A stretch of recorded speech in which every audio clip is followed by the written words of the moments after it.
Coming to you live, but not really. It is all pomp and no circumstance with Ryder Richards on LetUsThinkAboutIt.com, the amateur hour you should never tune into. All right, welcome back to Let Us Think About It. I'm Ryder Richards. Today we're going to kick off a three-part series of a book I've been reading. It's Richard Rorty's Contingency, Irony, and Solidarity. This was written in 1989. Now, this first episode, this tackles the first part of his book, the contingency part, which is a radical idea that shakes the foundations of how we see language, ourselves, and our communities. Or maybe not, but either way, it's worth looking into. Rorty argues that these aren't actually grounded in eternal truths, but everything is contingent. These are products of historical chance, more like tools we craft and reshape than some sort of foundational truth. So I'll be honest, as I read through this book, I find the ideas thrilling. I find his means of language and conveyance great, but sometimes I think they might be overly reductive and even blindly optimistic toward the end. But we're going to unpack all that later, probably in episode 3. So for now, grab your mental toolbox and let's sandbox how Rorty sees language, self, and society as contingent creations. Step 1. The Contingency of Language. Crafting our tools. Rorty's big claim in Chapter 1 of Contingency, Irony, and Solidarity is that truth isn't out there to be found. It's made by humans through language. So forget that old idea that language mirrors reality, like a jigsaw puzzle putting together pieces of God's truth somehow, which reveals fundamental reality. No, Rorty, channeling Wittgenstein, sees language as a toolkit. He writes, "The world does not speak, only we do.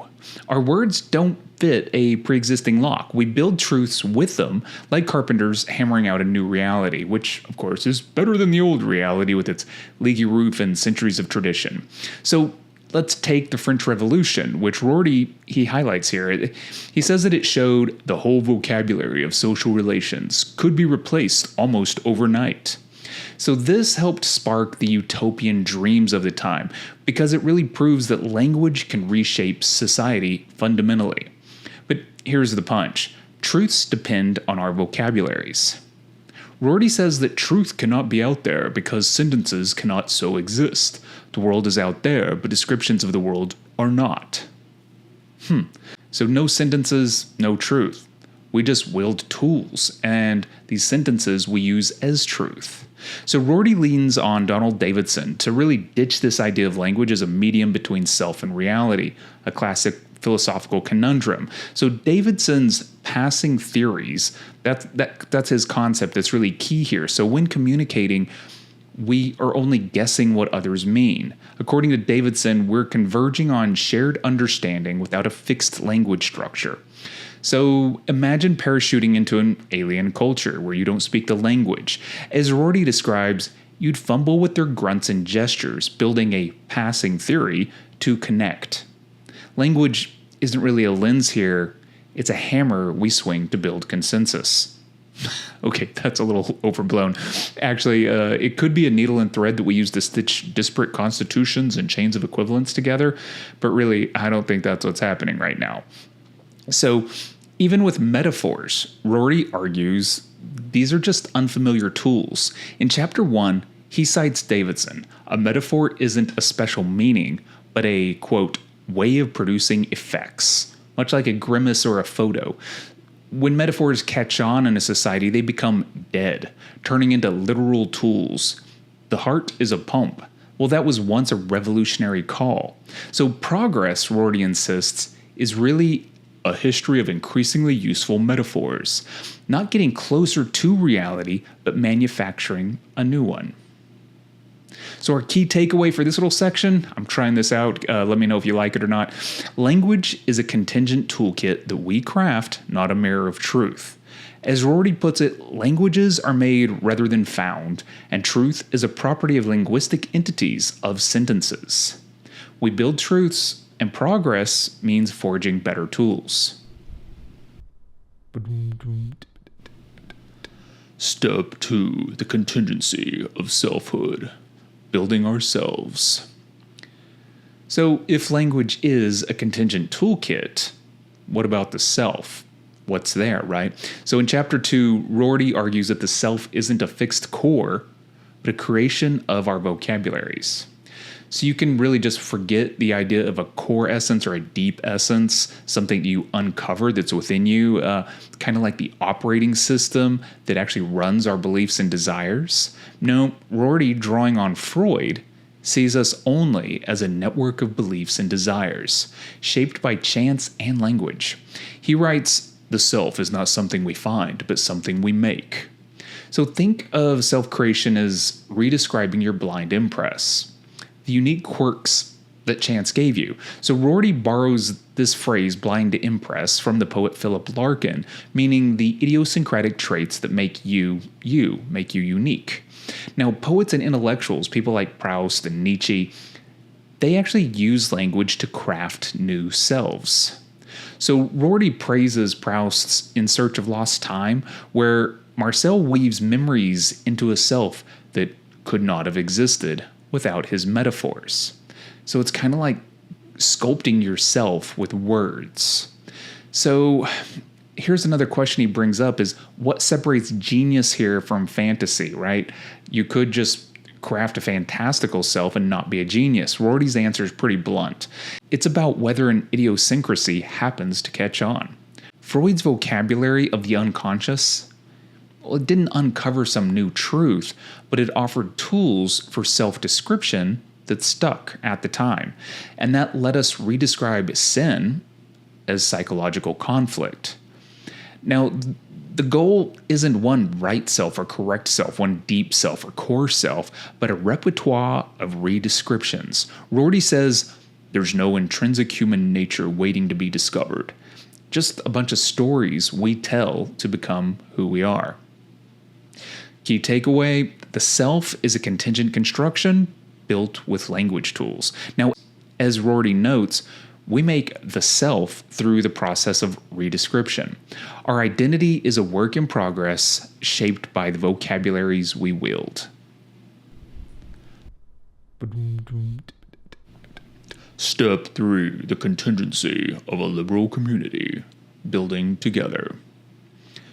Now, let's scale up here to communities. In chapter 3, Rorty argues liberal societies, those valuing freedom and equality, they aren't really built on universal truths like human nature or reason. They're contingent historical accidents. So any of us that have studied have bumped into this before. And he writes, the liberal community is not the discovery of a truth about human nature, but the creation of a particular kind of social arrangement. Like language and self, communities are crafted. Rorty rejects the idea that values like freedom and justice fit together like a puzzle. And quoting Isaiah Berlin, the optimistic view that all things are good must be compatible is not self-evidently true. So liberalism here is an experiment, not a blueprint. Its strength lies in recognizing its own contingency while staying committed to reducing cruelty. That's Judith Shklar's definition of liberalism as believing cruelty is the worst thing we can do. Now, I find that phrase interesting and it seems to explain a lot, but we're going to keep circling back around to that in the future. Now, let's move on to solidarity because Rorty argues it isn't about a shared human essence.